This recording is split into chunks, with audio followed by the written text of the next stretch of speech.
It's a fun conversation, and it's fun to bring in different perspectives on this. And luckily for us, we have Naomi Broady standing by to be able to join in on the conversation as well. Naomi, thank you so much for hanging out with us here on Women's Day. Where are you coming to us from? As soon as you pop up, I can finally see you. There you are. There's your beautiful face. Where are you coming to us from? So much for having me. I am coming to you from London. I'm at Queen's Club. We're here for the men this week, but of course the women were here last week. Yeah, 52 years since they had a women's tournament there last week. It looked incredible. The vibes seemed absolutely unbelievable. What is the feel there, and what's the feel now for the men coming on to court after having a full tournament, having played before them? That's not something they're used to. It's not, and actually I think a lot of people were maybe expecting the men to say that they weren't happy about it, but I can report back that they don't mind at all. In fact, they're quite pleased about it. We heard Dan Evans say earlier this week how, yeah, so he was just saying how he really preferred the atmosphere. There was a real buzz around the tennis. Normally when the men arrive here, the public aren't allowed in. So although, you know, it's a members club. So he said for sort of the women's quarterfinals, semi-finals and finals day, there was a real buzz around the centre because so many people were here on grounds passes or with the centre court tickets to watch the women. So they'd pop out and watch the men warm up and get their practices in too. And also they're actually preferring how the courts are playing. The baselines, which are usually really slippery the first few days of grass court tennis, have already been worn in nicely. So whilst they're not kind of down to the dirt yet, they're not muddy, that top fresh slippery layer has been taken off. So the men are really happy to be here, and the atmosphere that the women have brought in, and last week was a really successful tournament. Yeah, they're glad that they're not slipping and sliding those first couple of days, Naomi. So take us through Tatiana Maria. I don't know if you had that on your bingo card, with her taking the title, but I did not, and beating 4 top 20 players on the way: Muchova, Rebakina, Keys, Anisimova, the last few in straight sets. What was that like? What was the buzz at the Queen's Club? You know what? The British public loved Tatiana. I think they remember when she made it through to the semi-finals of Wimbledon a couple of years ago. And also just her story, the fact that she's a mother of 2 children. I'm a mum myself now. Anybody with kids knows how difficult it is. And they travel together as a family. So I think seeing that side of her, everybody really cheers for her and gets behind her and has a real soft spot for her. But her tennis is perfect for the grass courts. And, you know, you get people kind of saying, oh, but, she's maybe not playing like nice tennis. And I just hate that idea as a whole, because we saw it at the French Open final with Sabalenka and Coco Gauff, right? You don't need to play the nicest, prettiest tennis to win. It's about using what you have on the day, being the smartest, fighting the hardest. And Tatiana makes her opponents uncomfortable. And she actually said in her post-match interview when she won, she said, this is my tennis that I play in every match. So I know I have the advantage because it's, so my opponent steps on court against me and they're kind of playing catch up to my tactics. This is what I do all day, every day. So she's playing really smart out there, and those slices stay so low. She knows exactly what she's doing. Incredible. This is the run, Naomi, where she beat Muchova. This was in 3 sets, and Muchova could not use her left hand, Naomi. That's kind of disconcerting. We'll talk about that later. But this is against Rebakina, who started overhitting. And she served very well, Tatiana Maria. I feel like she served bigger than she normally does. The semifinals, you take us through this. Beating Keys, you were there. Yeah, so I think when the grass gives her that little bit more on the serve, so whilst it plays into her game in terms of the slices, on the serve she adds that extra spin and it stays that bit lower. So as you say, it kind of helps her out where her weaknesses are, whilst also making her strengths even bigger. But almost all of the girls that she played started overhitting. She kind of spins her web, and you'll often see the start of the match is really tight, and then as she continues on, you start trying to overplay, and you totally lose your margins. She just gets you right in her web, and it's incredibly tough to get out of. But I think she has so much confidence on this surface. A Wimbledon semi-finalist, how can you not? There's Charlotte, the 11-year-old daughter. They're traveling with Cece, who's 4, and Charlotte, who's 11. It's so sweet. I mean, that just gives me the chills. It does, and the fact that they're old enough to be able to witness and actually understand what their mom is doing is pretty special as well. What an amazing week for Tatiana Maria. We had said, calling those matches starting on Tuesday, don't sleep on her because she has made the semifinals at Wimbledon before. Don't sleep on what she's able to do. But Naomi, there was another pretty special moment for one of your very close friends last week as well, and Asia Muhammad being able to lift the title. Talk to us about your relationship with her. I know you guys are quite close. Yeah, so Asia's my absolute bestie. We actually call each other soulmates. So sorry to both of our boyfriends when we say that about each other. But you know, girl power. But yeah, she and I met playing on tour. We played together in doubles a ton. I of course now have my twin boys, so I'm off tour now. But she's doing incredibly well. I think she's 5th in the race with Demi Scherz, her partner. But what a partnership they are. Demi's so crafty up at the net, and their games just slot so beautifully with Asia's aggressive game. She's such an incredible athlete. It's unbelievable. Of course, I'm biased, but I actually was working here last week and commentating, so I only got to go and watch a bit of her final, but she still gave me a shout out as if I'd been like coaching her throughout the week. So I told her she has to give me my 10% of her prize money. Oh, that's smart. You know what? That's smart negotiating power. Asia's actually joined us on Women's Day before. We've gotten to talk to her a couple times. She's wonderful, but can you give us any insight in case she joins us again? Some fun stuff we should probably ask her about. Oh, I don't know. I feel like I'm probably going to get her in trouble. We've got to keep our bestie things on lock. But she's great fun. We've had so many holidays together. Do you know what? She actually flew over. This is how good of a friend she is. She flew over from Las Vegas, where she lives, all the way to Manchester in England just to be there for my baby shower. Oh my gosh. She didn't make it for the birth, understandably so, but she was, I had the boys at the back end of December, so they were already down in Australia, and she would sort of FaceTime me as I was up through the night nursing the kids, and she's just an incredible person. She's an unbelievable athlete, but we're all humans longer than we are tennis players, and she's just the best person. That is commitment right there. Manchester is not London. I mean, you're taking another flight, right, Naomi? I mean, it's a couple flights to get there. Yes, exactly. Unbelievable. It's a flight or a train. It's an extra part of the journey, that's for sure. Unbelievable. Vicky, do you want to ask her something? Yeah, first of all, it's so good to see you. Oh my God, it's been so long. It's so good to see you. I haven't seen you for so long. I know. Oh my God, I totally follow your life on Instagram, and your boys are so cute. I also love that you don't show their face. I do want to ask you the reasoning behind that, because I follow some stuff on social media, and I know why certain parents do that, and they keep the protection of their kids and keep their face private. So that's my first question, but I do have a tennis question after that, but it's so good to see you. It's so good to see you. Vicky and I used to hit together so much, and we played each other so many times as well, and all the weeks that we spent at the Voluntary Academy. But yeah, so when we had the boys, of course, being in tennis, we see the downside of social media quite clearly. We get a lot of trolling when we lose, and also just I think a lot of the followers that I had were from my tennis career and the things that I would share whilst I was playing, and I just didn't feel like it was a real family account. But I'm very private.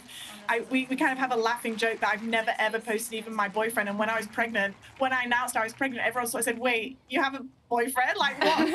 I think everybody just assumed I was single. So, you know, I think it's important to, I like to share them. I think my fans like to see the little clippets here and there, but as you say, it's always the back of their heads. I just want to keep them safe. I want to leave it to them to decide if they want to be on social media or not. And times are changing so fast, and I've had bad experiences with social media myself. So I just kept them, at least their faces, off it, and I just try to show clippets here and there. But they're great. They're 2.5 now, so they're really fun. But they're going to be with me at Wimbledon, and they're home this week. I'm just here for a couple of days, so I left them at home. But they're great. That's so amazing. And the tennis question that I was going to ask you was, we were talking about the odds for who's going to win Wimbledon and who has the best shot at a deep run. We were just talking about Tatiana Maria and how impressive her story was last week. So what do you think is in her capability going into Wimbledon? Where do you think she'll land at that slam?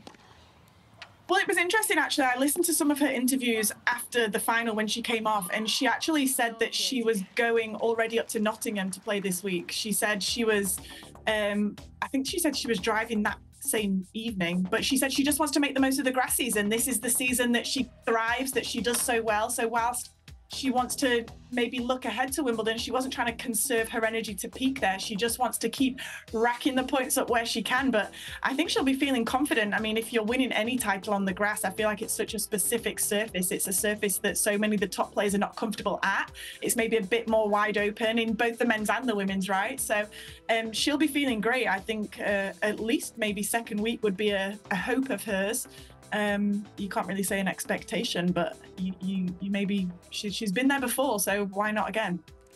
So, Emma Raducanu, tell me where you think that she is in her kind of evolution now after winning the U.S. Open. She's had so many injuries, had to pull out, unfortunately, this week as well. But I thought she's starting to play well. That's the first part of the question. And then the second part of the question, Naomi, we're on Tennis Channel in the United States. I don't think people here understand the British press, the tabloids, how difficult they are. They follow her around, how critical they are of Emma and what that might be like for her, because it's really all about her, all the focus. Yeah, it's pretty crazy over here. We have quite a negative press, I think is fair to say. I hope they're not going to attack me now. Yes, exactly. It's kind of glass is always half empty over here. So I think a lot of the British public who maybe don't follow tennis too much throughout the year kind of expected her to just continue to win Grand Slams. They definitely didn't understand the enormity of being the first player ever to win the US Open from the qualifying without dropping a set. And now kind of changed after she didn't continue to just rack up the Grand Slams, kind of said, well, that was a fluke and that was so lucky that she was able to do that. How you can say that after, 3 weeks of match wins. But she's playing great, and I think she's really conscious to keep her team small, and she's very conscious to keep it only with people that she trusts. She has Nick Cavaday back on board now. Mark Petchey, I know, works with you guys out in the States at Tennis Channel too, and he's doing a great job with Emma around his commentary and work commitments. So I think she's really happy at the moment with the team that she's starting to assemble, but she's playing fantastic tennis. She's always been an incredible talent. She and I actually requested a wild card the year that she had her mini breakthrough at Wimbledon, the same year that she went on to win that US Open. And we actually got told we weren't allowed to have one because she hadn't played any doubles before. This is how new on the tour that she was. So I had to play with somebody else. But I wrote a letter when I requested the wildcard and kind of said, look, I think this is going to be great for her future, for this experience, because she's going to be one of the best players. She already is one of the best players in the country. And I've always felt very smug since that moment that I had that foresight. But she's just so talented. And I think she's the real deal. I think when she can find, a good place with her mentality and learn to deal with the pressure. I mean, she's had so much go on off court as well, right? She's had 2 stalker instances now, one on the court and one off the court at her home. So it's like, where is she supposed to feel safe? At work, at home? They've both been taken away from her. So everything's starting to settle down now, I think, for her. I hope so. And I think the results will follow. She's already almost back in the world's top 30. So impressive that you were able to have the foresight. We'll give you credit where her credit's due, Naomi. We think that's pretty impressive. But talk to us a little bit more about her mentality. Have you been able to speak to her recently? Curious to see if you think she's a little lighter, because we're noticing that she's smiling more, and maybe that's something Mark Petchey is leaning towards, trying to make her have a little bit more fun and not stay super tense throughout an entire match. But since you know her, have you seen that translate as well? Yeah, I agree. I think she's feeling much lighter. I love the Balticano. I don't know if you guys saw that. Yes, she and the Katie doubles Balta team. played doubles together here. They loved that. They both didn't have the smile off their faces for the entirety of the match. And I think doubles, I'm actually a massive advocate for so many of these younger players playing a lot of the doubles throughout the year. I think it improves so many aspects of your game, but also just reminds you this is a game. It should be something to enjoy, and it just gives you some lighter moments whilst you're still out there on the tour. You can make a few closer friendships, and yeah, I don't know whether that's something that Mark has brought in, as you say, or whether it's just the place that she's just found herself at now as she grows and as she looks to keep that team so small, and she's just more comfortable. But I agree, she's in a really good place. Well, we've had you talk about Tatiana Maria and Emma Raducanu. Just curious of your overall pulse of what you think is going to happen at Wimbledon. Who do you think has a good shot at Wimbledon and winning it all? And who do you think has a good shot at taking a deep run? We won't put our biases in there whatsoever. Yeah, that's a tough one.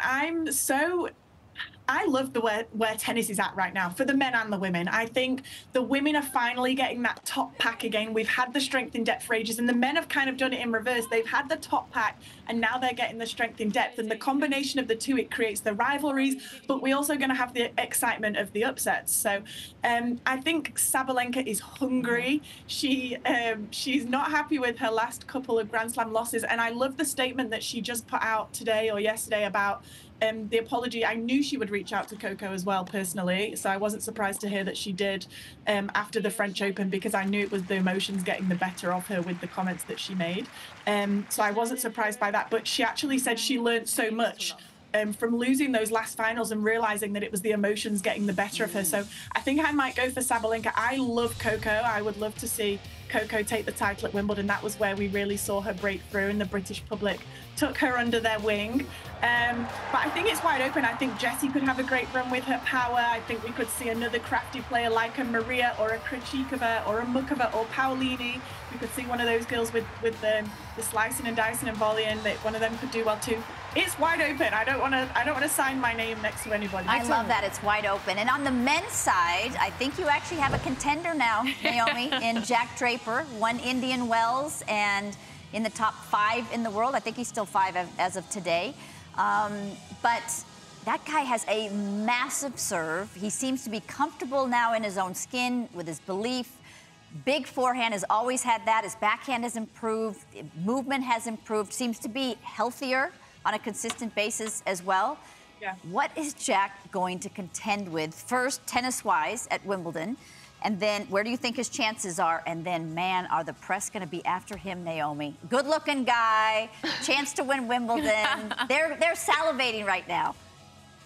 They are. And you know what? It's great for British tennis, because in the same way that Alcaraz has stepped into the shoes of Rafael Nadal, when you're spoiled with somebody that big of a name from your home country, there is a bit of a gap left, isn't there, that you feel it missing. And with like Andy just stepping away as Andy well. Murray stepping away. Exactly that. Yeah. So with Andy just stepping away in British tennis, I think Jack has walked right into those shoes. I actually asked him if he'd reached out to Andy at all ahead of Wimbledon and just how to deal with that expectation. Jack said he hadn't. He felt that it's quite personal. Everyone individually will deal with it differently. And I wonder if he almost might try and trick his mind into saying, you know, Alcaraz and Sinner are that level of tennis. Surely I'm not the favorite, and kind of just try and take the pressure off himself a little bit. Yes, I'm lefty. Yes, I have this huge serve. Yes, I've won a grass court title already. Yes, it's my home crowd, but with that comes extra pressure as well, as you say, not just from yourself, but externally with the British media as well. So of course he's going to want to do well.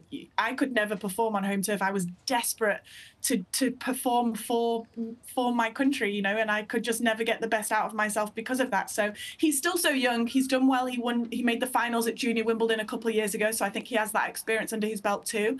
But for me, it's not really about his tennis. We know he has the game on this surface. It's more about how he handles everything around it. We had Pete Odgers on last week on Women's Day, and he mentioned that he doesn't think that the popularity is there yet for Jack Draper, because the British are only paying attention to tennis for a couple weeks out of the year, so maybe they're not familiar with the runs that he's been making. Curious if you have the same perspective. I think people will be surprised how much tennis is only in the spotlight over the grass season in the UK.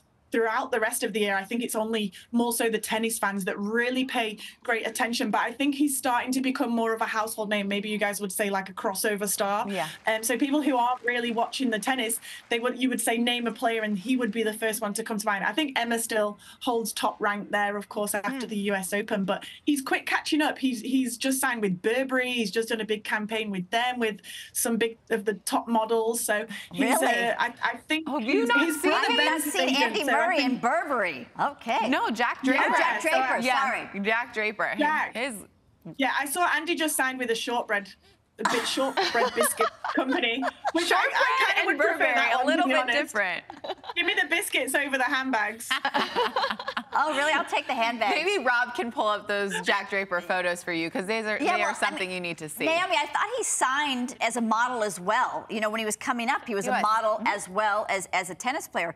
But I brought up Andy Murray maybe because I was thinking of this question. Naomi, I thought you wanted to see him in an ad. I do. I'll do that too. I want to see a shortbread ad. But a lot of people here in the States, again, because we have a Brit on, I think it's worth asking this. They say, why is he Sir Andy Murray? What does that even mean? I mean, I get it, from knighted by the Queen. Keep it short, but explain to them, like, didn't Beckham just get knighted as well? Yes. Yes. So tell us, because that's pretty special. It's very special. So when you Yeah. So when you fill out a form and it asks you to choose Mr., Mrs., Miss, whatever your title you choose to be, in the UK, depending on where you are, if you go to Wimbledon and you want to invite a guest, for example, this huge list of different titles come down, and some you can only be given by royalty. Yep. So the royal family choose someone, and Andy's is from services to his country for tennis and sport and charity. And as you say, David Beckham is just going to be awarded one in the next list of honours, I think. But I think David Beckham's has been a long time coming. So Andy, we are supposed to refer to him as Sir Andy. I guess it comes from the Knight and the Round Table, but they literally like put the sword on each of your shoulders. Wow. And in the king does it now, and I don't know much about it. I don't know all that much about the royal family. I don't know that I will ever become a dame, but you never know. But is it Sir and Dame at the top? Because then there's lords and there's other such things, right? Because Elton John's a Sir, but it's hard to get that one. Yeah, they're definitely hard to get. I mean, only royalty can give them to you. I don't know the order of them, but come on, Naomi. If you just get it from the king, I think it seems pretty tough to get. Naomi, going back to Emma Raducanu, I was just curious, since you do have that relationship with her. She had the coaching change after winning the US Open, which I thought was very curious. And she's had a lot of coaches throughout her career. So what do you think about that? And also, do you think that it's helped her or hurt her? I think for Emma, the consistent voice has always been her dad, as so many of us tennis players have that parent that always sits on our shoulder, that has been there right from day one. So I think she has had a consistent voice in the background, but her dad's vision has always been very different. And while she won US Open and had all that success, it was never brought into question. So I don't like to question it too much now, when we had no issue with it when she won the Grand Slam from qualies. But I think her dad kind of always saw it almost as how you would attack a team, that you would have maybe I'm trying to think of a team sport in America I know anything about. There's none, so I'll go for soccer. But you would maybe have like a goalkeeping coach and a striker coach, a defending coach. So her dad kind of had this same vision of, we need a coach for the serve and a coach for the forehand. And I understand that theory, but I think at times it's been too many cooks spoil the soup, and it's and so I think the consistency has been there now for a while. So much of it is the trust though for Emma. As soon as anyone speaks out or talks to the media, they're gone. And the Andrew Richardson, who she won the US Open with, that was always a short-term deal to begin with. But I think a lot of people thought that it would maybe be extended, having had such great success at the US Open. It didn't happen, and she struggled to find that consistent person that has the same vision as her. I think Emma's also extremely intelligent, and she often likes things to be explained to her. She doesn't just accept if you say, do this. She wants to know why, and and if people can't keep up with her, I think she kind of she wants somebody to push her, not somebody that she feels she's dragging. So I think that's also a side of things that people who maybe don't know her don't always understand. I think it's special to have you on here, especially because you've also played. So I'm sitting with former players, and you're somebody that's had so much experience, obviously, going to Wimbledon, playing on the grass. Can you tell us, what do you think makes a great grass court player, and what are you looking for tactically out of players to have success on this surface?